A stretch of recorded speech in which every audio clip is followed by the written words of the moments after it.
नमस्कार दोस्तों, ज्ञान मीमांसा की यूट्यूब चैनल में आप सभी का स्वागत है। जैसे कि हम सीजीपीएससी प्री 2024 को टारगेट करके ज्ञान मीमांसा की यूट्यूब चैनल में एक क्रैश कोर्स चला रहे हैं, जिसमें हम छत्तीसगढ़ विशिष्ट अध्ययन एचआर पब्लिकेशन की बुक है छत्तीसगढ़ विशिष्ट अध्ययन, उसे हम चैप्टर वाइज पढ़ रहे थे। जिसमें हम छत्तीसगढ़ के भूगोल, छत्तीसगढ़ जियोग्राफी को कंप्लीट कर चुके हैं और छत्तीसगढ़ की जनजाति भी कंप्लीट हो गया है। ठीक, तो ये दो टॉपिक जो है छत्तीसगढ़ से कंप्लीट हो गया है और इन दोनों टॉपिक का वेटेज बहुत अच्छा खासा रहता है प्रीलिम्स एग्जाम में। तो उसी को ध्यान रख के हम सीजीपीएससी प्री को ध्यान रख के ये कोर्स चला रहे हैं उसमें। और इंडियन जीएस में अभी संविधान चल रहा है, कॉन्स्टिट्यूशन चल रहा है। आप जाके अगर नहीं देखे हैं तो आप हमारे ज्ञान मीमांसा के यूट्यूब चैनल में जाके देख सकते हैं, वहाँ प्ले लिस्ट बना हुआ है। और देखिए, उसके साथ साथ हम वीकली एमसीक्यू क्वेश्चन का से रिवीजन करते हैं। तो वीकली रिवीजन चलता है हमारा एमसीक्यू के थ्रू। तो पिछले विगत वर्षों में पूछे गए जो प्रश्न है उन सभी को लेकर हम जो है प्रैक्टिस कर रहे हैं कि किस टॉपिक से क्या क्या प्रश्न पूछे गए हैं। उससे एनालिसिस भी हो जाएगा कि कैसे प्रश्न पूछे जाते हैं, और आपका जो भी टॉपिक है उसके जो फैक्ट हैं उसे याद करने के लिए एमसीक्यू सबसे बेहतर तरीका है। अगर आप क्वेश्चन प्रैक्टिस करते हैं तो वह क्वेश्चन आपको अच्छे से याद हो जाता है। तो इसी को ध्यान रख के हम आज के इस वीडियो में जनजाति कंप्लीट होने के बाद हम छत्तीसगढ़ की जनजाति से संबंधित जितने भी क्वेश्चन विगत वर्षों में पूछे गए हैं उन प्रश्नों पर चर्चा करेंगे, और उनसे संबंधित और क्या क्या प्रश्न पूछे जा सकते हैं उन पर भी चर्चा करेंगे। तो यदि आपने हमारे YouTube चैनल को सब्सक्राइब नहीं किया है तो आप सब्सक्राइब कर सकते हैं, और आप हमारे साथ साथ सीजीपीएससी प्री 2024 की तैयारी कर सकते हैं। तो चलिए इस वीडियो की शुरुआत करते हैं। तो इसमें हमने 32 क्वेश्चन इसमें लिए हैं। इसके बाद इसका दूसरा पार्ट भी आएगा जिसमें हम बचे हुए और क्वेश्चन है इस टॉपिक से उसको भी कवर करेंगे। तो चलिए सबसे पहले यहाँ हम पहले प्रश्न से स्टार्ट करते हैं। तो यहाँ सबसे पहले देखिए, सबसे पहला प्रश्न है, हमें असत्य युग्म पहचानना है। इसमें तो ये दिए गए ऑप्शन है उसमें से असत्य कौन सा है ये बताइए। तो देखिए सबसे पहला है ऑप्शन ए, सबसे पिछड़ी जनजाति। तो सबसे पिछड़ी जनजाति है अबुझ माड़िया, ये सत्य है। विकसित जनजाति, आर्थिक रूप से सबसे ज्यादा विकसित जनजाति है हल्बा जनजाति, तो ये भी सत्य है। उसके बाद कौन सा है, देखिए ऑप्शन तीसरा क्या है, सबसे साक्षर जनजाति। तो सबसे साक्षर जनजाति यहाँ बिंझवार को लिया गया है, परंतु सबसे साक्षर जनजाति बिंझवार नहीं है। तो सबसे साक्षर जनजाति में उराव आ जाएगा, जनसंख्या के आधार पर उराव है। अगर प्रतिशत के आधार पर देखिए, प्रतिशत में सबसे साक्षर प्रतिशत हल्बा जनजाति का है। डी है सांस्कृतिक दृष्टि से सबसे समृद्ध जनजाति। तो सांस्कृतिक दृष्टि से समृद्ध है मुड़िया जनजाति। तो इस प्रश्न का उत्तर क्या हो जाएगा, असत्य युग्म पहचानना था। तो बाकी ए, बी और डी ये सभी जो है सत्य है, तो ऑप्शन सी जो है असत्य हो जाएगा। तो बिंझवार जनजाति जो है सबसे साक्षर नहीं है, ये तो उराव होना चाहिए था या हल्बा जनजाति होना चाहिए था इसकी जगह। ठीक, देखिए अब यहाँ से और क्या क्या प्रश्न पूछे जाते हैं जो जनजाति के विशेष तथ्य हैं उनमें से है ये। तो देखिए इसमें और क्या क्या प्रश्न बनते हैं। तो सबसे बड़ी जनजाति समूह पूछा जाए, तो सबसे बड़ी जनजाति समूह पूछा जाए, बड़ी जनजाति समूह तो कौन सा हो जाएगा, गोंड जनजाति हो जाएगा। ठीक, इसे याद रखना है। और सबसे छोटी जनजाति समूह पूछा जाए तब क्या होगा, तब होता है सोर जनजाति। सबसे कम जनसंख्या है सोर जनजाति का और सबसे अधिक है गोंड जनजाति का, जिसका कुल जनजातियों का 56% जनसंख्या गोंड जनजाति का है। अगला है फिर सबसे पिछड़ी जनजाति, हम देखें अबुझ माड़िया जनजाति है। वही सबसे साक्षर जनजाति में उराव जनजाति आएगा या फिर हल्बा जनजाति। अगर प्रतिशत में पूछा जाए तो सबसे ज्यादा प्रतिशत में है हल्बा जनजाति, और जनसंख्या में पूछा जाए तब कौन सा रहेगा, उराव जनजाति। फिर सबसे कम साक्षर जनजाति कौन सा रहेगा, तो सबसे कम साक्षर जनजाति है सौता। सौता जनजाति सबसे कम साक्षर। ठीक, सबसे कम में सौता जनजाति को याद रहे। और आर्थिक रूप से समृद्ध में आपको हल्बा जनजाति को याद रखना है। सांस्कृतिक रूप से समृद्ध में आपको मुड़िया जनजाति को याद रखना है। और सामाजिक दृष्टि से भी पूछा जाता है, सामाजिक दृष्टि से सबसे समृद्ध जनजाति कौन सा है, तो सामाजिक दृष्टि से सबसे समृद्ध है भतरा जनजाति। ठीक, तो इन तथ्यों को आपको याद रखना है, ये आपके एग्जाम में पूछे जा सकते हैं। ठीक, तो चलिए अब अगला प्रश्न देखते हैं।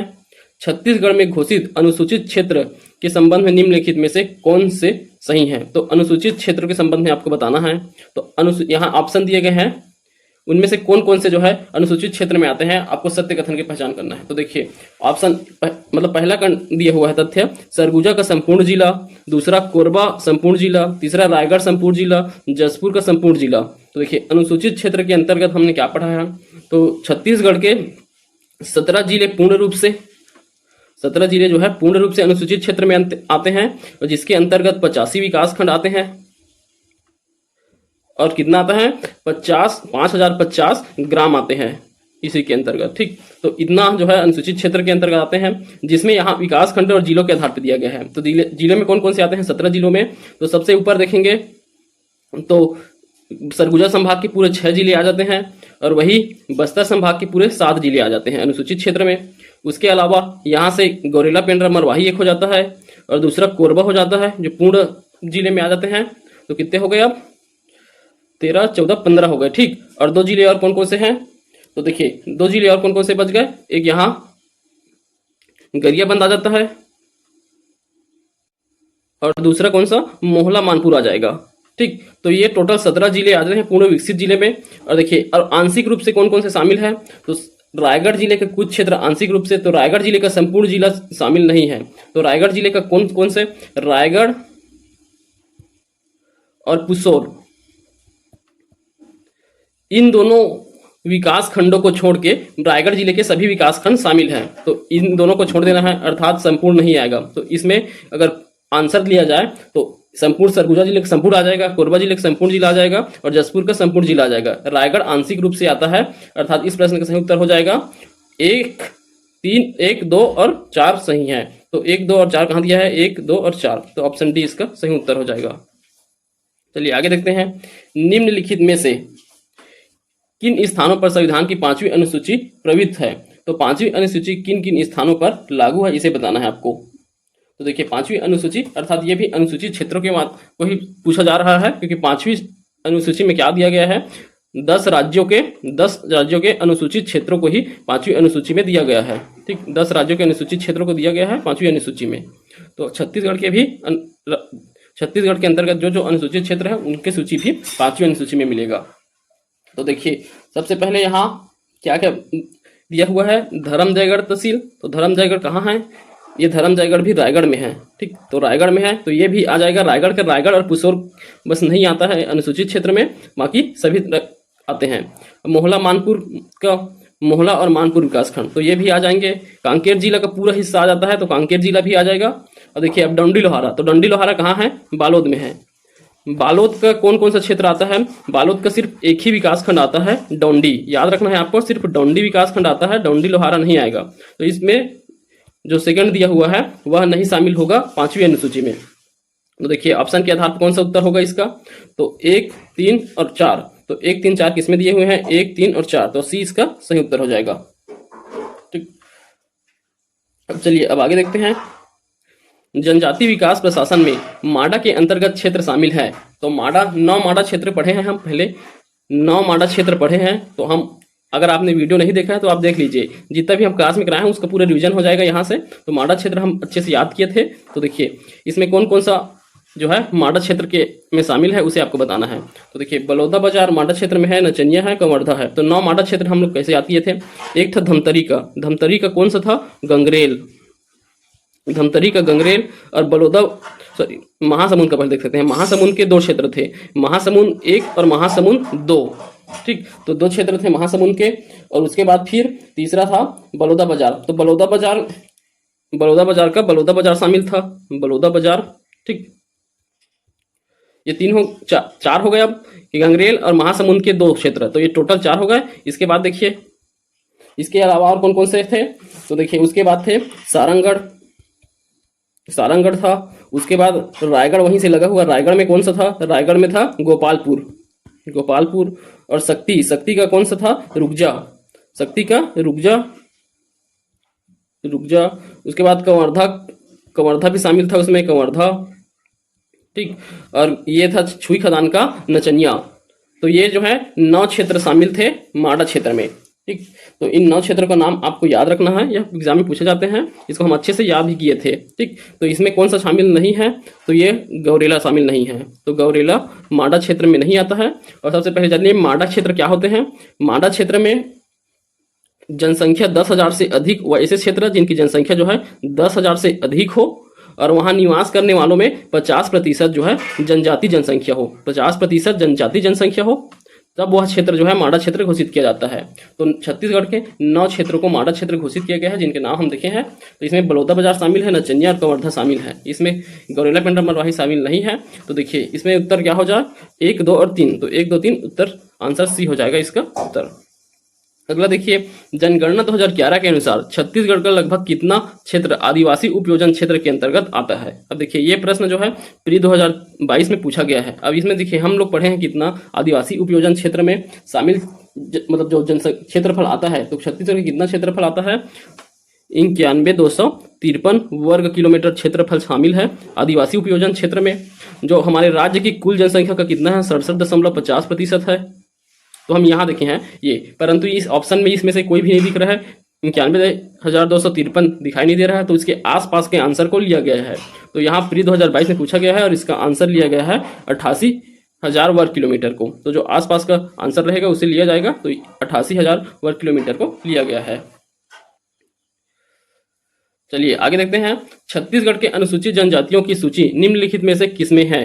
तो ये भी पढ़े हैं, अनुसूचित जनजातियों की सूची किसमें दिया गया है, भारत के संविधान, मध्य प्रदेश पुनर्गठन अधिनियम 2000, मध्य प्रदेश लोक सेवा, अनुसूचित जाति अनुसूचित जनजाति और अन्य पिछड़ा वर्ग के लिए आरक्षण अधिनियम 1994, छत्तीसगढ़ लोक सेवा अनुसूचित जाति अनुसूचित जनजाति अन्य पिछड़ा वर्ग आरक्षण अधिनियम 1994। तो देखिए इसका सूची किसमें दिया गया है, छत्तीसगढ़ की जनजातियों की सूची मध्य प्रदेश पुनर्गठन अधिनियम 2000 में।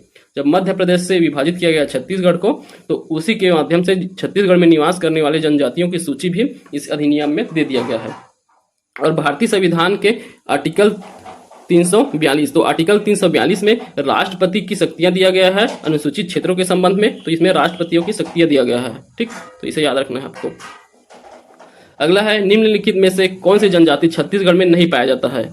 तो इनमें से कौन सी जनजाति छत्तीसगढ़ में नहीं है। तो देखिए option A Bhotia, option B Gond, option C Maria, option D Bhania. तो ये भी 2011 में पूछा गया है और इसका आंसर है ऑप्शन ए भोटिया। तो देखिए गोंड जनजाति छत्तीसगढ़ में है, सबसे प्रमुख जनजाति है गोंड, मारिया जनजाति भी है और बनिया भी जनजाति देखने को मिलेगा छत्तीसगढ़ में। तो भोटिया जनजाति छत्तीसगढ़ में नहीं मिलते हैं। ये उत्तर नॉर्थ इंडिया में मिलते हैं। ये हिमाचल प्रदेश क्षेत्रों और झारखंड क्षेत्र, हरियाणा और हिमाचल प्रदेश में देखने को मिलता है भोटिया जनजाति, ठीक। चलिए अगला है, छत्तीसगढ़ की निम्नलिखित जनजातियों को उनके निवास के आधार पर उत्तर से दक्षिण क्रम में जमाइए। तब उनके निवास स्थान के आधार पर जमाना है। तो हम इनका छत्तीसगढ़ की जनजातियों का विस्तार देखे थे। तो पहले ही चैप्टर में पहले वीडियो में हम विस्तार देखे हैं। उसी में विस्तार के आधार पे आपको जमाना है कौन से जनजाति कहाँ निवास करते हैं, उसके आधार पे उत्तर से दक्षिण पूछा गया है। देखिए क्रम को उत्तर से दक्षिण, नॉर्थ से साउथ की ओर, ठीक। तो आपको जमाना है। देखिए सबसे पहले आप इनमें से कौन कौन सा जनजाति का आपको याद है ये बताइए। तो सबसे पहले आप देखिए भूंजिया जनजाति का पता ही होगा आपको, गरियाबंद में है, गरियाबंद में, ठीक। और दूसरा क्या है, दोरला। तो दोरला जनजाति का कहाँ, बीजापुर और सुकमा में है, ठीक। इतना हो गया। और बिरहोर जनजाति कहां से कहां तक देखने को मिलता है, बिलासपुर क्षेत्र में देखने को मिलेगा, बिलासपुर, कोरबा, रायगढ़ और जसपुर, ठीक। तो इन क्षेत्रों में बिरहोर जनजाति देखने को मिलते हैं। और पहाड़ी कोरबा कहां से, बिलासपुर से लेकर या कोरबा से लेकर, ठीक, कोरबा से लेकर के कोरबा, सरगुजा, रायगढ़, बलरामपुर तक के फैले हुए हैं पहाड़ी कोरबा जनजाति, ठीक, बलरामपुर तक। तो सबसे उत्तर में यही हो जाएंगे पहाड़ी कोरबा। तो उत्तर से दक्षिण देखते हैं, ये बलरामपुर तक फैले हुए हैं। तो सबसे उत्तर में पहाड़ी कोरबा हो जाएंगे, बलरामपुर तक फैले हुए हैं इनकी, ठीक। और दूसरा क्या हो जाएगा, बिरहोर इसके नीचे में आ जाएगा। तो बिरहोर कहाँ तक के हैं, ये बिलासपुर क्षेत्र में है, कोरबा क्षेत्र में है। तो बिलासपुर कोरबा में है, तो ये दूसरा हो जाएगा बिरहोर, ठीक, बिरहोर हो जाएंगे दूसरा। और फिर तीसरे में कौन हो, भुंजिया, ये गरियाबंद क्षेत्र में है, गरियाबंद में है भुंजिया, तो गरियाबंद क्षेत्र में हो जाएंगे ये। और ये है दोरला तो यहाँ सुकमा नीचे तक के हैं, सबसे दक्षिण हिस्सा में। तो सुकमा क्षेत्र तक के फैले हुए हैं ये। तो इनका क्रम देख लीजिए, सबसे पहले बलरामपुर तक कौन से फैले हुए हैं, पहाड़ी कोरबा, 4 पहले आ जाएगा। तो 4 पहले किसमें है, ऑप्शन ए में है 4 प्रथम, तो यहीं से इसका सही हो जाएगा। दूसरा देखें तो बिरहोर जो है 1 जो है आ जाएगा। और तीसरे क्रम में कौन सा, भुंजिया आ जाएगा, मतलब 2। उसके बाद दोरला सबसे नीचे, तो ऑप्शन ए इसका सही उत्तर हो जाएगा, ठीक। चलिए अब आगे दिया हुआ है, निम्नलिखित जनजातियों को उनके मुख्य निवास क्षेत्र जिला के अनुसार सुमेलित कीजिए। तो उनके निवास क्षेत्र के आधार पर आपको सुमेलित करना है जनजातियों को। तो यहाँ दिया है जनजाति और उनका मुख्य निवास क्षेत्र। तो देखिए सबसे पहले है पहाड़ी कोरबा। तो पहाड़ी कोरबा का निवास क्षेत्र क्या है, पहाड़ी कोरबा अभी हम लोग देखे हैं, पहाड़ी कोरबा कहाँ तक के फैला हुआ है, कोरबा से लेकर के पूरा कोरबा, रायगढ़, जसपुर, सरगुजा, यहाँ से बलरामपुर तक के फैला हुआ है। तो आपको ऑप्शन के आधार पर देखना है कि प्रश्न में दिया क्या है, ऑप्शन क्या है। तो सबसे पहले आप जिनका एक स्थिर स्थान हो उन्हें देख लीजिए। तो जैसे भुंजिया जनजाति का क्या है, गरियाबंद आपको फिक्स है, ऑप्शन में गरियाबंद भी दिया हुआ है। तो भुंजिया का क्या ले लीजिए, सॉरी गरियाबंद, तो बी का 3 किसमें दिया है, बी का 3 इसमें भी है, इसमें भी है, इसमें भी है। तो ऑप्शन बी इसमें से काट लेंगे आप। उसके बाद और किसका, अबुझमाड़िया। तो अबुझमाड़िया का कहाँ पता है आपको, नारायणपुर। अबुझमाड़िया नारायणपुर में निवास करते हैं। तो डी का 4, तो डी का 4 देखिए, डी का 4 किसमें किसमें है, डी का 4, अब ये ऑप्शन बी तो कट गया है, तो ऑप्शन सी बचा हुआ है। तो इसमें है डी का 4, तो ऑप्शन सी इसका सही उत्तर हो जाएगा। बाकी आपको देखने की जरूरत नहीं पड़ेगा, और मिलान करना है तो देख लीजिए। पहाड़ी कोरबा ऑप्शन ए का बी है, तो पहाड़ी कोरबा जसपुर क्षेत्र में दिखाई देंगे, और बिंझवार जो है बलौदा बाजार, भाटापारा क्षेत्र में दिखाई देंगे। तो बिंझवार का भी आपको पता है बलौदा बाजार और महासमुंद क्षेत्र में दिखाई देता है बिंझवार, और पहाड़ी कोरबा जो है कोरबा से लेकर के सरगुजा, रायगढ़, जसपुर, बलरामपुर तक के फैले हुए हैं पहाड़ी कोरबा जनजाति। ठीक, तो इसका आंसर हो गया सी। चलिए अगला है, छत्तीसगढ़ की जनजाति एवं उप जनजातियों की कौन सी जोड़ी सही नहीं है। तो यहाँ जनजाति दिए हैं और उसकी उपजाति दिए हैं, तो उनमें से कौन सी सही नहीं है पूछा गया है। तो इसके टिक कर लीजिए, सही पूछा गया है, सत्य पूछा है या असत्य, सही है या सही नहीं है पूछा गया है। इसे आपको ध्यान रख के प्रश्न को सॉल्व करना है। तो देखिए, गोंड जनजाति की उपजाति प्रधान, तो गोंड के सबसे ज्यादा उपजाति हैं, 41 प्रकार की उपजाति पाए जाते हैं। ठीक, तो प्रधान भी इसमें उपजाति में आते हैं। ठीक, दूसरा है बैगा, बैगा की उपजाति बिंझवार, तो ये भी सही है, बैगा की उपजाति भी बिंझवार है। फिर देखिए कंवर, तो कंवर की उपजाति अबुझमाड़िया, तो ये गलत है, अबुझमाड़िया जो है गोड़ की उपजाति है। ठीक, गोड़ की उपजाति है अबुझमाड़िया। तो कंवर के क्या क्या होते हैं, कंवर होता है, तंवर होता है। ठीक, तो कंवर की भी बहुत सारी उपजातियां हैं, आपको हम पहले से पढ़ाए हुए हैं, आप उस टेबल को एक बार रिवाइज कर सकते हैं। अब उराव का देखिए, उराव का कुरुक होता है, तो ये भी उराव के कुरुक उपजाति है। इसके अलावा किसान उपजाति है, उराव के कुडास, कुरुक, किसान, कुडास, ये तीनों जो है उराव की उपजाति हैं। तो इससे याद रखेंगे, अबुझमाड़िया गोड़ की उपजाति है, न कि कंवर की। तो इस प्रश्न का सही उत्तर हो जाएगा ऑप्शन सी, कंवर जो है इसका नहीं है, अबुझमाड़िया। ठीक, तो चलिए अगला देखते हैं। अब पाइक किस जनजाति से संबंधित है। तो पाइक, इसे भी पढ़े हैं हम, पाइक। तो पाइक का संबंध किस जनजाति से है, कंवर जनजाति से। तो पाइक का संबंध कंवर जनजाति, और कंवर जनजाति का यह उपजाति है पाइक। तो उपजाति पाइक है। पाइक कंवर के नाम से भी जानते हैं, पाइक कंवर के नाम से एक जाति दिखाई देते हैं, पाइक कंवर। ठीक, तो यह उपजाति है कंवर का। अगला चलिए, रायपुर संभाग की विशेष पीछी जनजाति कौन है। तो रायपुर संभाग की विशेष पीछी, तो सबसे पहले विशेष पीछी जनजाति कितने हैं। तो केंद्र सरकार द्वारा 5 पिछड़ी जनजाति घोषित किए गए हैं, और राज्य सरकार द्वारा 2। तो टोटल 7 पिछड़ी जनजाति छत्तीसगढ़ में दिखाई देते हैं। ठीक, तो केंद्र सरकार के द्वारा हम याद किए थे ए बी स्क्वायर और के स्क्वायर से। तो ए से अबुझमाड़िया, एक बी से बैगा और दूसरे बी से बिरहोर, और एक की से कमार और दूसरे के से पहाड़ी कोरबा था। ठीक, तो ऐसे याद किए थे। और वैसे इसमें राज्य सरकार द्वारा 2 जनजाति को घोषित किया गया है, विशेष पीछी जनजाति, जिसमें कौन कौन से आते हैं, इसे याद किए थे बी पी से। तो बी से भुंजिया और पी से पंडोप याद किए थे। ठीक, तो ये कौन कौन से हैं, ये हो गया 7 छत्तीसगढ़ की विशेष पीछी जनजाति। और इनमें क्या पूछा गया है प्रश्न में, रायपुर संभाग की। तो रायपुर संभाग में यहाँ पिछड़ी जनजाति कौन कौन से, पहले उसे पहचानिए। विशेष पीछी में बिंझवार भी शामिल नहीं है, कंवर भी शामिल नहीं है, हलवा भी शामिल नहीं है। तो इसमें एकमात्र कौन सा है, कमार जनजाति, जो विशेष पीछी जनजाति में शामिल है। तो इसका आंसर सी हो जाएगा डायरेक्ट। अगर आपको निवास स्थान इसका पता हो तो यह गरियाबंद क्षेत्र में दिखाई देता है। गरियाबंद में सर्वाधिक निवास करते हैं कमार जनजाति के लोग। तो ये गरियाबंद क्षेत्र जो कि किसमें आ गया है, रायपुर संभाग में। तो इसे रायपुर संभाग की विशेष पीछी जनजाति कहा जाता है, कमार को। ठीक, अगला चलिए, पीछी जनजाति में अलग से शामिल क्या है। तो इसमें पिछड़ी जनजाति में अलग से शामिल किया है, किसे किया गया है। तो अभी देखे हैं, जो राज्य सरकार द्वारा 2 जनजातियों को शामिल किया गया है, वह जो है विशेष पीछी जनजाति में शामिल किया गया है। तो इसमें से कौन सा है, बिरहोर पहले से था, बैगा पहले से था, अबुझमाड़िया। तो भुंजिया ऑप्शन ए इसका सही उत्तर हो जाएगा। चलिए अब इसके आगे के प्रश्न देखते हैं। तो देखिए अगला प्रश्न है, किस विशेष पीछी जनजाति की जनसंख्या छत्तीसगढ़ में सर्वाधिक है। तो सर्वाधिक जनसंख्या वाले विशेष पीछी जनजाति आपको बताना है। तो यह भी हम एक टेबल से पढ़े थे। तो सर्वाधिक जनजाति जनसंख्या किनका है, तो बैगा जनजाति का जनसंख्या सर्वाधिक है, बैगा जनजाति का, जो लगभग 88,000 के आसपास है। ठीक, और सबसे कम जनसंख्या किसका है, तो सबसे कम जनसंख्या में बिरहोर जनजाति आता है। विशेष पीछी जनजाति में सबसे कम जनसंख्या है बिरहोर जनजाति का। ठीक, तो ये दोनों को याद रखेंगे। और ये दूसरा पूछा जाएगा, इसमें साक्षरता के आधार पर पूछा जाएगा। तो साक्षरता के आधार पर सर्वाधिक साक्षर जनजाति कौन सा है पूछा जाए, विशेष पीछी जनजाति में ना, तो विशेष पीछी जनजाति में सबसे साक्षर है कमार जनजाति। कमार सर्वाधिक साक्षर जनजाति है। और दूसरा है सर्वाधिक सबसे कम साक्षर।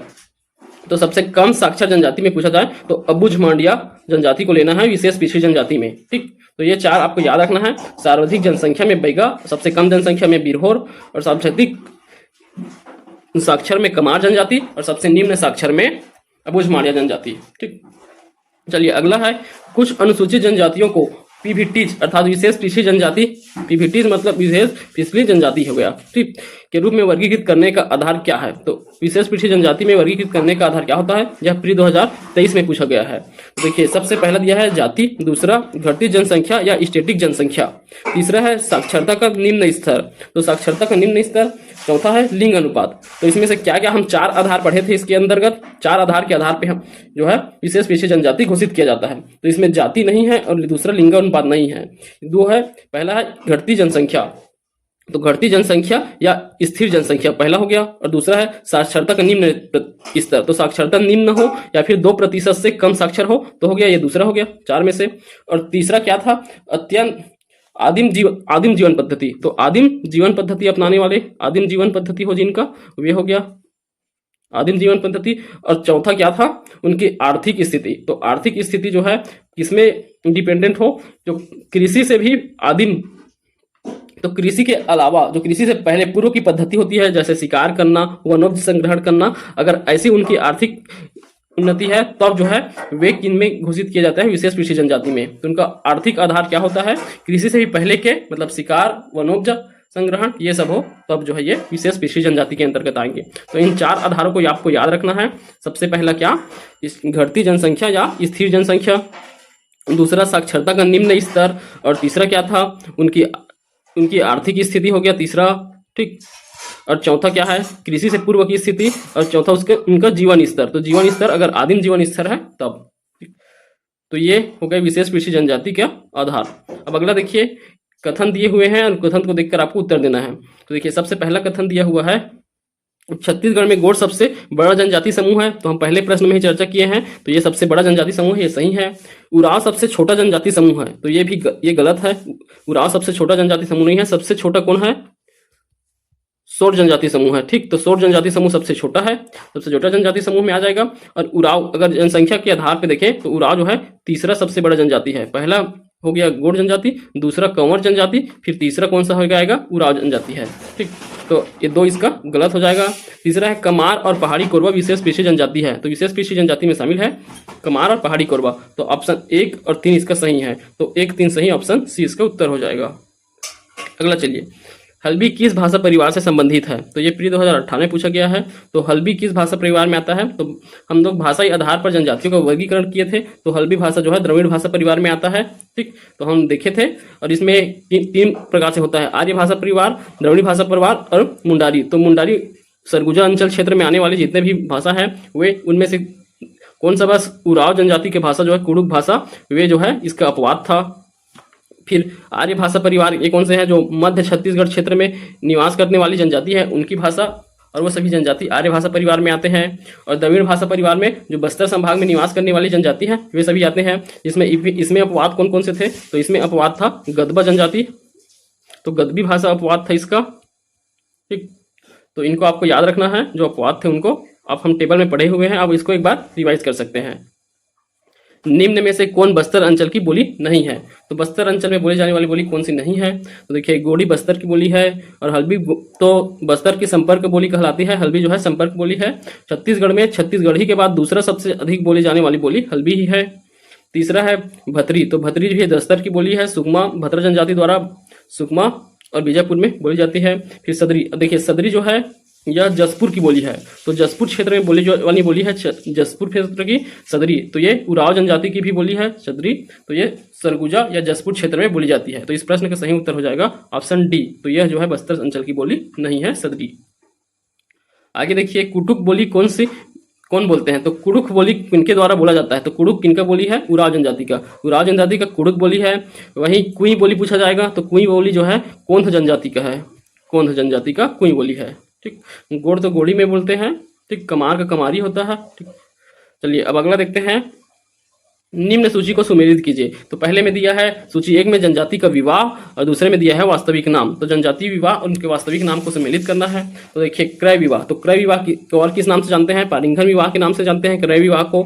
सेवा विवाह को लमसेना के नाम से जानते हैं। अपहरण विवाह को पायसोतोर के नाम से जानते हैं। गंधर्व विवाह को पोटा विवाह के नाम से जानते हैं। तो इसी के आधार पर इसका सुमेलित क्या हो जाएगा? 1 2 3 4। तो ऑप्शन ए इसका सही उत्तर हो जाएगा। आगे चलिए, ढुकू विवाह किस जनजाति में प्रचलित है? तो ढुकी विवाह किस जनजाति में प्रचलित है? तो हम देखें इसका कोरबा जनजाति का विवाह है ढुकू विवाह। हट विवाह को कोरबा जनजाति में ढुकू विवाह के नाम से जानते हैं, हट विवाह को।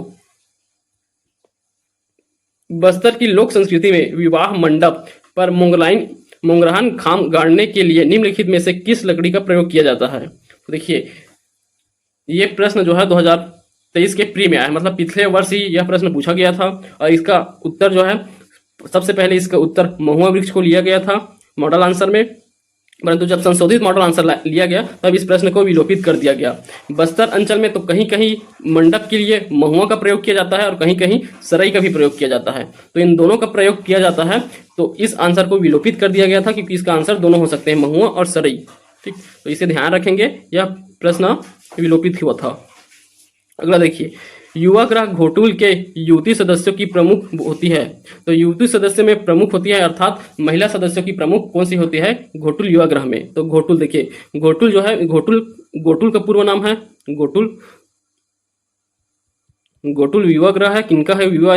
यह मुड़िया जनजाति का युवा ग्रह है। ठीक, तो मुड़िया जनजाति, या फिर ये मुड़िया नहीं दिया रहेगा तो गोड़ जनजाति दिया रहेगा, तो गोड़ मुड़िया या माड़िया, इनका युवा ग्रह घोटुल है। तो घोटुल के सदस्यों की बात करते हैं। तो घोटुल में पुरुष सदस्यों को क्या कहते हैं? पहले सदस्य, ठीक, पुरुष सदस्य को कहते हैं चेलिक, पुरुष सदस्य चेलिक कहलाते हैं और महिला सदस्य क्या कहलाते हैं? मोटियारिन। मोटियारिन महिला सदस्य होती है। और इनके प्रमुख को क्या कहेंगे? देखिए, पुरुष के प्रमुख को कहते हैं सिरेदार और दूसरा है महिला प्रमुख को कहते हैं बेलोशा। ठीक, तो यहां पूछा गया है युवती सदस्यों के प्रमुख, अर्थात महिला पुरुष का प्रमुख पूछा गया है, तो कौन सा हो जाएगा? ऑप्शन सी बेलोशा इसका सही उत्तर हो जाएगा। ठीक, चलिए अगला देखते हैं, घोटुल परंपरा निम्नलिखित में से किस जनजाति से संबंधित है? तो घोटुल परंपरा किससे संबंधित है? ऑप्शन देखिए, बैगा दिया हुआ है, गोड़, मरिया, बिरहोर। तो यहाँ ऑप्शन के आधार पे गोड़ जनजाति हो जाएगा। अगर यहाँ मुड़िया जनजाति रहता तो मुड़िया जनजाति होता, तो मुड़िया जनजाति जो है गोड़ के उप जनजाति है, इस आधार पे इसका आंसर लिया गया है गोड़ को। ठीक, तो गोड़ जनजाति का ही उपजाति मुड़िया है, उसका जो युवा ग्रह को कहा जाता है घोटुल। अगला देखिए, उराव जनजाति के धुमकुरिया का अभिप्राय क्या है? तो उराव जनजाति में धुमकुरिया क्या है? तो धुमकुरिया उराव जनजाति का युवा ग्रह है। तो इस प्रश्न का सही उत्तर हो जाएगा ऑप्शन सी। तो धुमकुरिया उराव जनजाति का युवा ग्रह है। आगे देखिए, अब किस जनजाति के युवा ग्रह को गिती ओना कहा जाता है? तो गिती ओना किनका है? पढ़े हैं इसे, बिरहोर जनजाति का युवा ग्रह गिती ओना है। ठीक, तो चलिए और भी बाकी युवा ग्रह है और किन किन जातियों से संबंधित है उसे भी देख लेते हैं। तो सबसे पहले हम कोसी घोटुल की बात करते हैं। तो कोसी घोटुल किनका है? अबुझ मांड्या का है। तो कोसी घोटुल किनका है? चलिए लिखते जाते हैं, कोसी घोटुल। कोसी घोटुल हो गया अबुझ मांड्या का। ठीक, तो हम अभी गिती ओना देख लिए, बिरहोर का है, इससे पहले धुमकुरिया देखे थे, वो उराव का है, और उससे पहले हम किनका देखे थे? मुड़िया जनजाति का घोटुल। उनके अलावा और कौन सा है? घसरवासा। तो घसरवासा है भारिया जनजाति का। तो घसरवासा भारिया जनजाति याद रखना है आपको। रंगबंग किनका है? भूइया जनजाति का है रंगबंग। भूइया जनजाति याद रखना है रंगबंग के लिए आपको। ठीक, इसके अलावा एक परजा जनजाति का है। तो परजा जनजाति का नाम कौन सा है? धांगा बक्सर। धांगा बक्सर, तो धांगा बक्सर किनका है? परजा जनजाति का है, याद रखना है धांगा बक्सर। और एक होता है कोंद जनजाति। कोंद का कौन सा है? धांगड़ा घर। धांगड़ घर। ठीक, तो ये कोंद जनजाति का है और परजा का क्या था? धांगा बक्सर। ठीक, तो इतने जनजातियों को आपको युवा ग्रह याद रखना है। चलिए आगे देखते हैं। अब नीचे 2 कथन दिए गए हैं, उनमें से एक कथन और दूसरे कथन का नाम दिया गया है। तो इन दोनों कथन में पढ़ के आपको इसका ऑप्शन के आधार पर सही उत्तर बताना है। तो देखिए, पहला कथन दिया है अभिकथन 1, जिसमें घोटुल की उत्पत्ति के जनक लिंगोपेन को कहा जाता है। तो लिंगोपेन को घोटुल की उत्पत्ति के जनक कहा जाता है।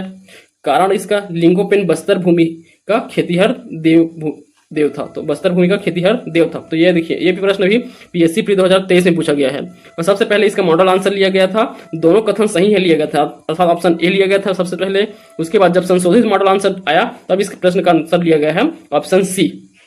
तो ऑप्शन सी कैसे लिया है देखिए, तो लिंगोपेन को कथन एक सही है, अर्थात कथन सही है ये कि लिंगोपेन से हुआ है जन्म किनका, लिंगोपेन के जनक माने जाते, सॉरी लिंगोपेन को घोटुल के जनक माने जाते हैं। तो ये कथन जो है बिल्कुल सही है। उसके बाद देखिए, लिंगोपेन बस्तर भूमि के खेतीहर देव भी हैं। तो ये गलत है, खेतीहर देव लिंगोपेन नहीं है।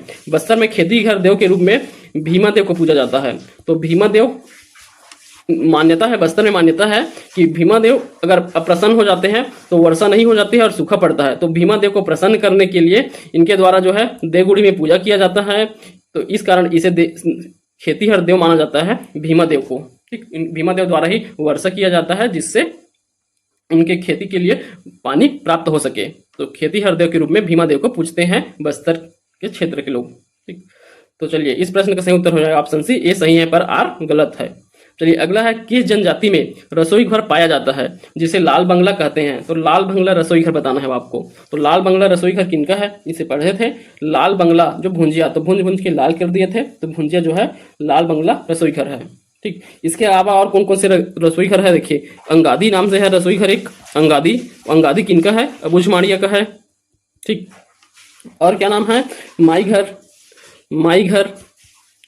घर किनका है, पारधी का है।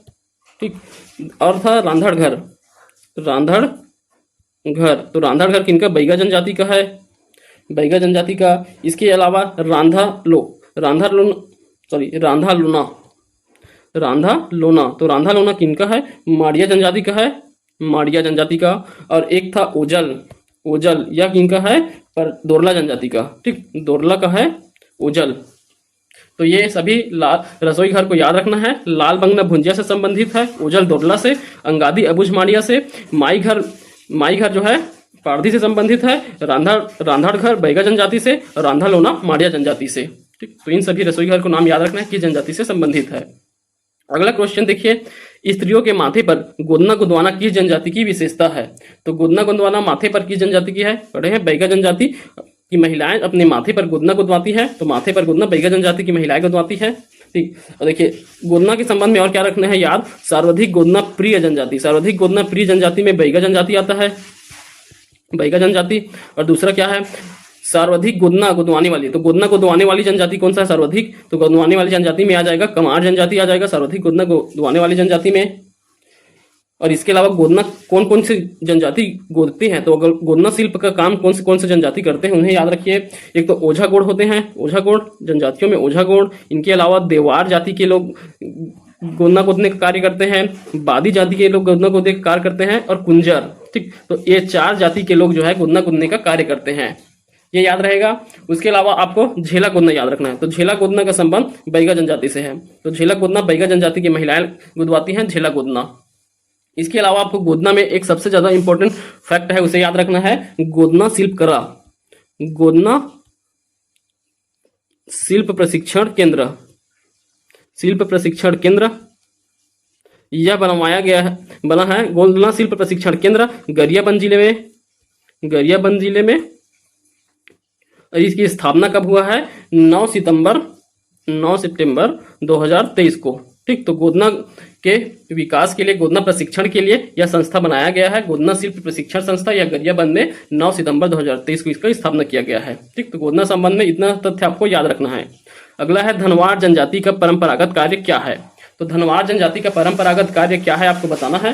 तो देखिए, धनवार जनजाति बांस शिल्प के लिए प्रसिद्ध है। तो बांस शिल्प के क्षेत्र में कौन कौन सी और जनजाति प्रसिद्ध है, तो ये धनवार जनजाति हो गया। इसके अलावा कमार जनजाति बांस शिल्प कला के लिए प्रसिद्ध है, कंडरा जनजाति, इसके अलावा है बिरहोर जनजाति।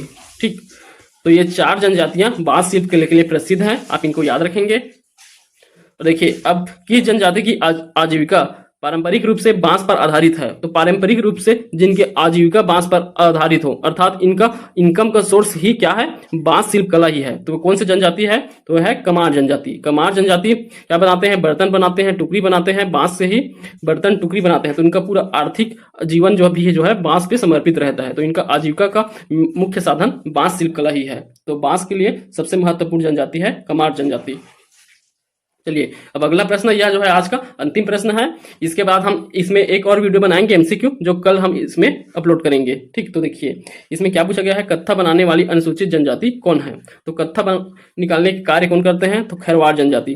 कत्था खैर वृक्ष से निकलता है, खैर वृक्ष से, और कत्था निकालने का कार्य करते हैं खैरवाड़ जनजाति के लोग। तो इस प्रश्न का सही उत्तर हो जाएगा ऑप्शन सी। और ये कहाँ निवास करते हैं, तो सरगुजा क्षेत्र में इनका निवास स्थान देखा जाता है। तो इसके भी याद रखना है आपको, खैरवाड़ जनजाति सरगुजा क्षेत्र में कच्छा निकालने का काम करते हैं। खैर ठीक, तो इतना तथ्य आपको याद रखना है। अब जो बचे हुए टॉपिक है जनजाति से संबंधित, उनको हम अगले वीडियो में फिर से एमसीक्यू करेंगे, एक और वीडियो अपलोड करेंगे इसके ऊपर। ठीक, अगर आपको हमारा वीडियो पसंद आ रहा है तो आप हमारे यूट्यूब चैनल को सब्सक्राइब कर सकते हैं। वीडियो को लाइक करें, शेयर करें। ठीक, चैनल को सब्सक्राइब कर लीजिए और अपने दोस्तों में शेयर कीजिए। अगर आपको इस वीडियो का पीडीएफ चाहिए तो आप हमारे टेलीग्राम चैनल में ज्वाइन कर सकते हैं। यहाँ पूरा पीडीएफ मिल जाएगा आपको, और साथ में जितने भी हमारे क्लास होते हैं उन सब का लिंक यहाँ प्रोवाइड किया जाता है। ठीक, लिंक प्रोवाइड किया जाएगा आपको, और आप हमारे चैनल में यूट्यूब चैनल में जाके देख सकते हैं। ज्ञान मीमांसा यूट्यूब चैनल में वहाँ प्ले लिस्ट बना हुआ है छत्तीसगढ़ का भूगोल का और छत्तीसगढ़ की जनजाति का, और साथ में भी संविधान भी चल रहा है, और ये एमसीक्यू जो है वीकली चलता है। ठीक, तो आप हमसे जुड़ने के लिए हमारे चैनल को सब्सक्राइब कर सकते हैं। धन्यवाद।